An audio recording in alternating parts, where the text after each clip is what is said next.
The wind howled over the empty plains like a forgotten lullaby, brushing past broken stones and crooked trees that hadn't bloomed in 100 years.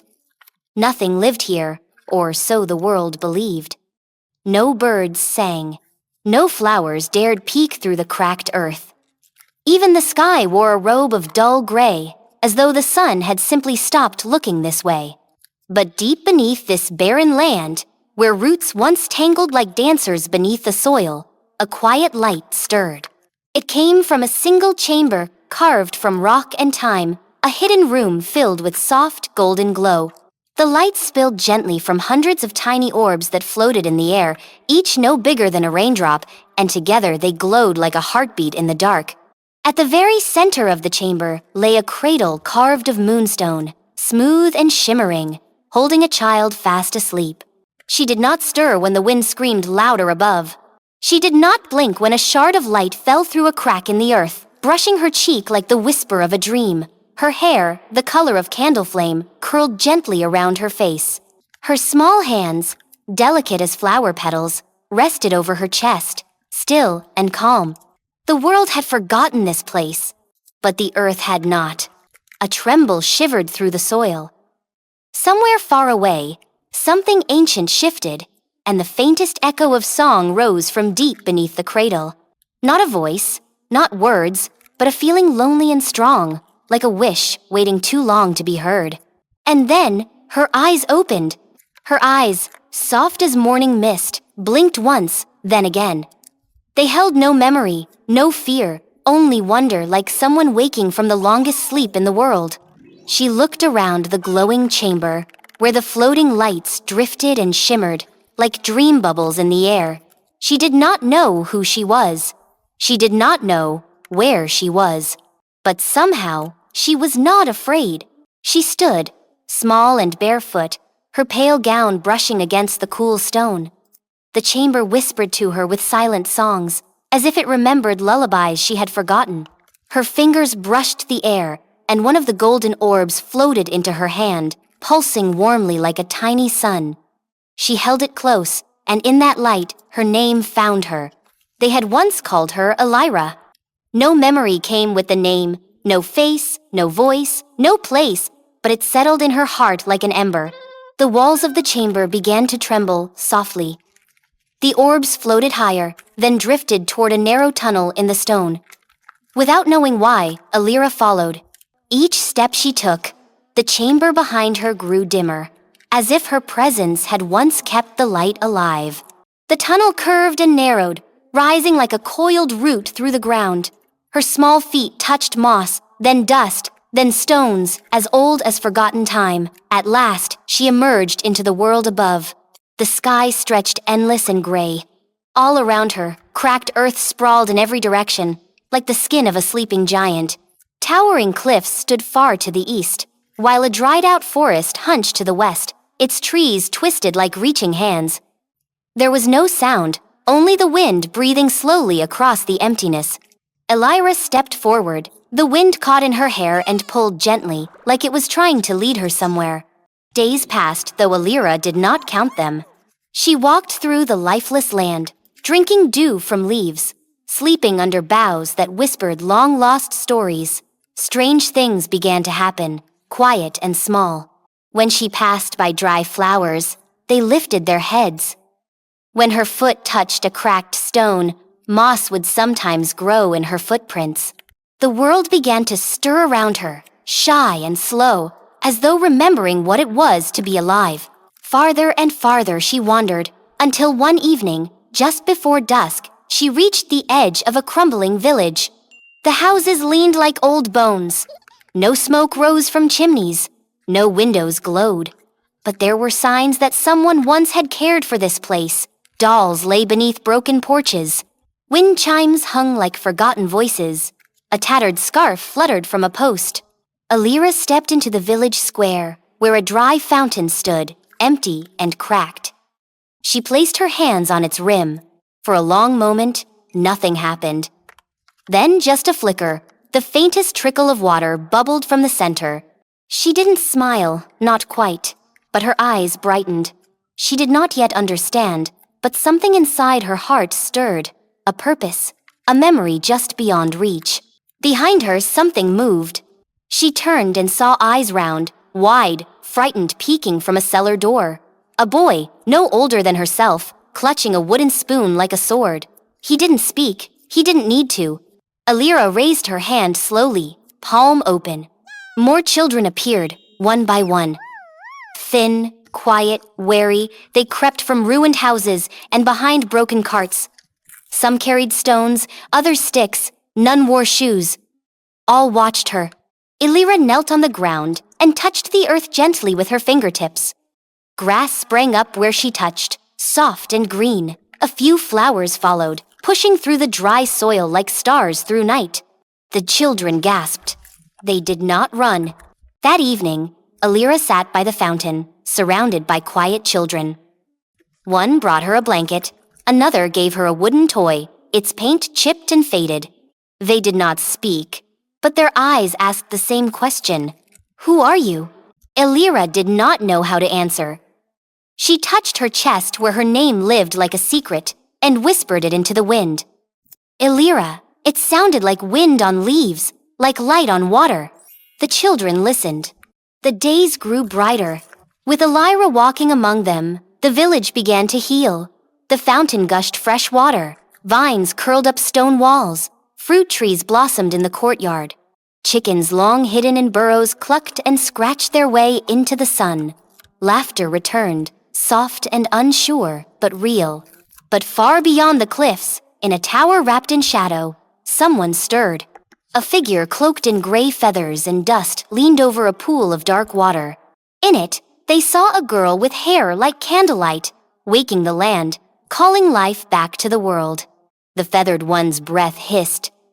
Long ago, they had sealed the child beneath the earth, where she could not wake, where her light would never rise. And now, the song had begun again. The feathered one spread wide their cloak, and it billowed into storm clouds. The wind turned sharp, shadows crept across the plains. Creatures of dusk slithered from their holes, silent and cold. And in the sky, gray wings began to gather. In the village, the air grew still. Birds stopped singing. The trees shivered without wind. Even the fountain quieted. Alira stood in the square, her heart suddenly heavy. She could feel it, something was coming, something old and bitter and cold. The sky darkened as a low hum filled the air, like the growl of a storm not yet seen. That night, as the children huddled in the safest cellar, Alira climbed the tallest roof and looked to the east. In the distance, black wings swirled, blotting the stars. A chill swept over the land, curling through her bones. Yet, she did not turn away. The light inside her had grown stronger. She remembered more now, echoes of a garden where children once danced. A song sung by a queen with silver tears. A promise whispered in a cradle carved from moonstone. She was not from nowhere. She was the light the world had once known. She was the one who must make it whole again. As the wind howled louder and the sky boiled with storm, Alira reached into her heart, not for courage, but for kindness. She would not fight the darkness with anger. She would meet it with what had always been strongest in her, hope. And as the storm approached, the earth beneath her feet began to hum. The vines thickened, the trees stretched taller. Flowers turned their faces to the wind. The world was waking. The princess of nowhere had been found, and the battle for everything was about to begin. The first shadow touched the village just after sunrise. It fell like a curtain across the rooftops, swallowing light as it moved. The children watched from their hiding places, silent and wide-eyed, their fingers clenched around each other's hands. The ground felt colder. The sky, once dull but open, now pulsed with heavy clouds swirling like great wings. Alira stood alone in the square. She was not tall. She had no armor, no shield, only a dress of starlit fabric and bare feet planted firmly in the soil. But the wind circled her like a friend. The earth below her hummed softly, matching the rhythm of her breath. From the east, a figure began to descend. Cloaked in gray feathers that flickered like smoke, the feathered one floated down upon a whisper of storm. No eyes could be seen beneath the hood, only a shimmer of shadow and ash. Their wings, wide and cruel, brushed the treetops and made them wilt. The feathered one did not speak, but the air around them seemed to. It trembled with cold fury and sorrow, as though the very wind remembered old battles and broken promises. Alira stepped forward. The feathered one raised a hand, and from the sky poured creatures of dusk, slithering, crawling, screeching things made from fog and fear. They raced toward the village, claws scraping, jaws snapping. The trees moaned, the earth groaned. But Alira did not run. She pressed her hands to the ground. With a sound like deep breath and thunder, vines exploded from the soil, thick and green, wrapping like arms around the creatures, lifting them gently into the air. Flowers burst into bloom beneath their feet. Light poured from every stem. The monsters hissed and twisted, but they could not bear the touch of growing things. They shrank, melted, vanished. The feathered one narrowed their wings. They drifted closer to Alira, the feathers of their cloak brushing the ground, turning grass to dust. Still, Alira stood. She looked into the hood, into the place where eyes might have been, and for the first time, she saw. She saw a face, not cruel, but tired. Not evil, but empty. Once, long ago, the feathered one had been a guardian of the skies, keeper of twilight, singer of the last song before sleep. But the world had changed. People stopped listening to lullabies. They built towers of stone and forgot the stories. The feathered one had faded, grown bitter, become shadow. Alira stepped closer. The wind howled louder, as though warning her away. The earth shook beneath her feet, but her heart did not waver. She reached out her hand. The feathered one flinched, feathers flaring. Darkness swirled around them. The monsters shrieked from the sky, circling like black crows. Then, the feathered one raised both arms. A wave of shadow erupted, a great dome of cold spreading out like spilled ink. It raced toward Alira, swallowing color and warmth. Trees froze, flowers wilted, the vines curled and fell. The children screamed from below. The light dimmed. Alira closed her eyes. She thought of the chamber of light. She thought of the boy with the spoon sword. She thought of her name, whispered by wind and stone. And she remembered. She remembered why she had been hidden, not to be forgotten, but to be kept safe until the world was ready to heal again. She was not a warrior. She was a seed, a hope, a promise, planted deep, waiting for the time to bloom. She dug her toes into the soil. She stretched out both arms. The light inside her ignited. It wasn't fire or flame, but something deeper, a golden, humming warmth that poured from her chest and fingertips like sunlight through leaves. It touched the oncoming wave of shadow, and where they met, the darkness paused. Then broke. The wave shattered into sparkling mist. The creatures vanished with a whisper. The clouds cracked open. And for the first time in 100 years, sunlight spilled through. The feathered ones staggered. Their wings drooped. The feathers faded from gray to soft white. The wind died to a hush. They fell to their knees before Alira, their hood slipping back. The face beneath was not monstrous. It was ancient, weathered, tear-streaked. A face that had watched the stars fall and rise again. Alira knelt. She placed a hand upon the feathered one's shoulder. Not to fight, not to banish, but to forgive. And as she touched them, the last of the storm unraveled. The clouds peeled away. The sky bloomed blue. Flowers lifted their faces. Trees unfurled their leaves with joy. The fountain in the village sang again. The feathered one bowed their head, and their body turned into feathers, soft, pale, drifting upward, carried by the breeze. One by one, they scattered into the sky until only a single feather remained. It floated gently down and landed in Alira's palm. She closed her fingers around it. The battle had ended, but something greater had begun. The storm had passed, but the silence afterward was not empty, it was sacred. The air felt softer, lighter, as though the very sky had taken a deep breath. Sunlight fell in golden sheets across the village, and the ground, once dry and cracked, now shimmered with life. Drops of dew clung to new grass, buds unfurled on branches as if they too had been waiting for this day. Elira stood still in the center of the square. The feather rested in her palm, glowing faintly with a warmth that pulsed like a heartbeat. It was the last trace of the feathered one, now part of the sky they had once guarded. Not a foe, not a villain, but a lonely soul who had forgotten their purpose. Elira's heart felt both light and full, like morning after a long, dark night. The children began to emerge. First one, then another, then all of them, stepping into the sunlight as though unsure it would last. They blinked against the brightness, eyes wide, hands still clutching small items of comfort blankets, toys, one child with a wooden spoon held close to his chest. They saw Elira standing there, unchanged yet transformed, and they ran to her. They didn't speak. They didn't need to. One by one they embraced her, small arms wrapping around her waist, shoulders, hands grasping hers. Some wept, some smiled. All of them understood she had saved them, not just from shadows, but from forgetting what it meant to feel safe, to feel wonder. In the days that followed, the village blossomed. The fountain flowed with crystal water, clear and cold. Flowers of every color pushed up through cobblestones.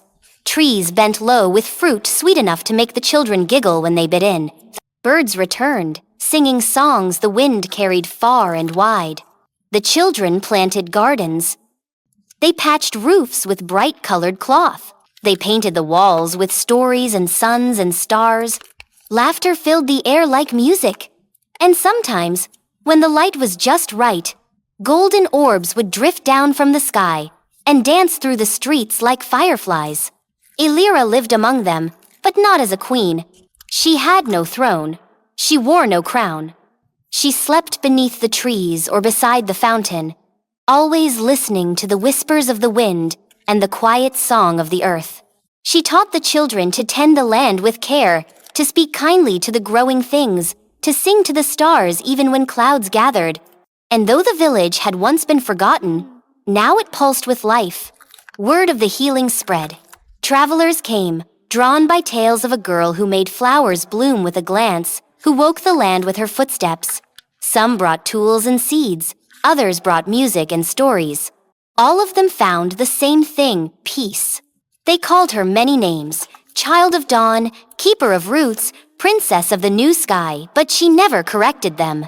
She simply smiled and led them to water, or knelt beside them in the fields, hands covered in soil, eyes shining with quiet joy. But one evening, as the sky turned soft with lavender and gold, Elira sat beneath a tree and closed her eyes. The feather still rested in her palm, now pale as moonlight, light as breath. She listened. The world was different now, but something far away still called to her. Not with fear, not with sorrow, but with longing. A gentle voice, old as mountains, singing her name like a lullaby. She stood. The children saw her rising and felt something shift. They gathered around her quietly, not with panic, but with questions in their eyes. She looked at them, each face dearer than the sky, each hand she had held now steady and strong. She touched their shoulders one by one. She smiled and brushed the hair from their faces. She pointed to the earth and the trees, to the stream and the seeds, reminding them without words that they were the keepers now, that the light did not live only in her, it lived in them too. And then she walked, not away, but onward, through the village gate, down the path of blooming wildflowers, beneath an archway of whispering trees. The wind followed her, playful and warm. The feather lifted from her palm, floating ahead like a compass, leading her where she was meant to go. She passed meadows where animals grazed, forests no longer afraid to grow, hills alive with laughter from distant villages.